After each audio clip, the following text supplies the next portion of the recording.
కూటమి ప్రభుత్వం ఏర్పడిన 7 నెలల్లో రాష్ట్రానికి 4 లక్షల కోట్ల రూపాయల పెట్టుబడులు వచ్చాయని ప్రభుత్వ చీఫ్ విప్ జీవి ఆంజనేయులు అన్నారు.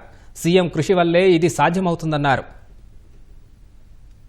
పెట్టాలన్నా, పెట్టుబడులు తీసుకురావాలన్నా, ఉద్యోగాలు ఇవ్వాలన్నా ఒక్క ఎన్డీఏ ప్రభుత్వం చంద్రబాబు గారికే సాధ్యం. 7 నెలల్లో 4 లక్షల కోట్లు పెట్టుబడులు తీసుకొచ్చినటువంటి చంద్రబాబు గారి ప్రభుత్వానికి, ఎన్డీఏ ప్రభుత్వానికి ప్రజలు జేజేలు పలుకుతున్నారు.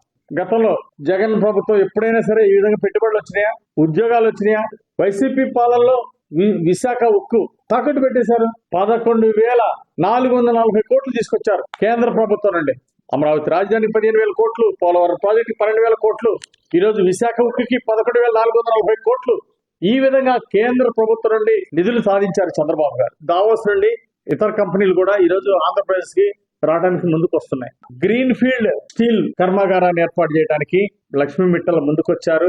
ఇలాంటి మంచి ప్రాజెక్టు సాధించినటువంటి లోకేష్ గారికి, చంద్రబాబు గారికి ప్రత్యేక ధన్యవాదాలు.